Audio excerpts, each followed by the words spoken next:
Welcome back mga idol sa ating channel. Ayan, welcome na welcome po kayo dito.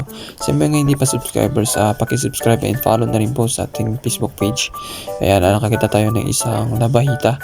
Hindi na natin pinatagal at pinanatan na natin. Ayan, magandang pagkakapatama natin sa labahita. Ayan na siya. Malaki na ito mga idol, mga nasa kalahating kilo na siguro yung size ng labahita na ito. Dahil nga bibihirang makakita ng lobster sa spot na ito ay nagulat ako nang makikita ko ng isang malaking lobster. Kaso lang sa hindi inaasahan ay hindi ko tinamaan sa sobrang pagka-excite. Nakakapanghinayang mga idol dahil hindi natin nakuha ang isang lobster na yun. Pero after natin mag-reload ng ating pana at sa next dive natin, nakita tayo ulit ng isang lobster. Hindi ko malaman kung ito na rin yung ating pinana na hindi nakuha. Isa shot na to ay sinigurado ko nang makukuha ko yung isang lobster na ito. At ito nga siya, nakuha natin. Maganda ang pagkakapatama. Siguro mga nasa 3 grams na rin yung laki ng lobster na ito mga idol. Mas okay sana kung mabuhuli ito ng buhay nung hindi pinapana dahil nga mas mahal ito kung bibiliin dito sa amin. Kaya wala akong choice kundi panain na lang ito para naman makuha ko. Ayan, syempre pang ulam na rin mga idol.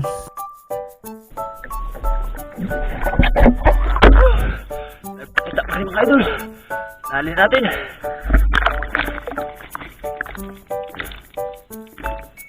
Alright mga idol.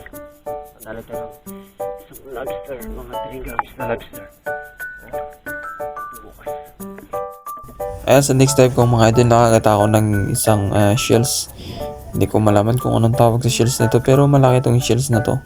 Ayan, tinawakan ko siya. Nung unang akala ko ay isang bunot ng nyug. Yan, masarap ito mga idol kaso lang ay makunat yung isang shells na to. Ayan, sa next dive natin mga idol, nakakita tayo ng isang labahita na natutulog or tumatago sa ilalim ng sirang kawayan. Ayan, ginagawa nga ang tulugan ng labahita yung mga sirang kawayan.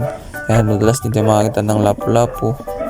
Nasa 3 grams na rin nga pala yung laki ng isang labahita na ito mga idol.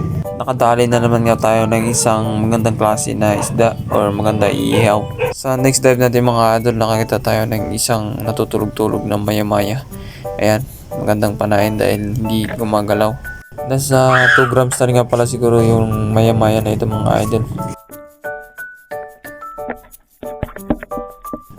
Ayan mga idol, nakakita tayo ulit ng isang lobster. Medyo mailap yung lobster na to pero hindi natin makuha. Ayan, sinicure na natin na maganda ang pagkakapatama. Ito na nga pala yung pangalawang lobster natin na nakuha mga idol. Ayan, same size nga pala ito ng ating naunang nakuha. Nasa 3 grams tayo nga pala yung lobster na to.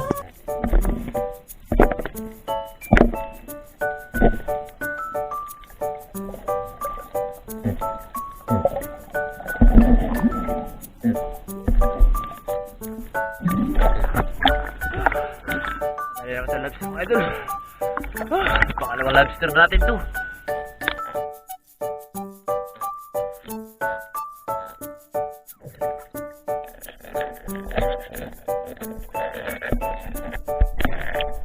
Sa paglipat namin ng spot mga idol, nagulat pa rin ako at biglang nakakita ako ng isang malaking lobster. Hindi ko na na-open agad yung camera dahil nga testing lang sana yung pagsisig kung makakita tayo ng isda or malinaw ba yung dagat. Shoutout nga pala sa ating mga solid supporters dyan. Maraming salamat sa inyo mga idol. Sa mga hindi pa subscribers at followers natin dyan, baka naman mga idol, dagdagan na ninyo ating subscribers, ating followers, ating YouTube channel, ating Facebook page. And maraming salamat sa inyo mga idol.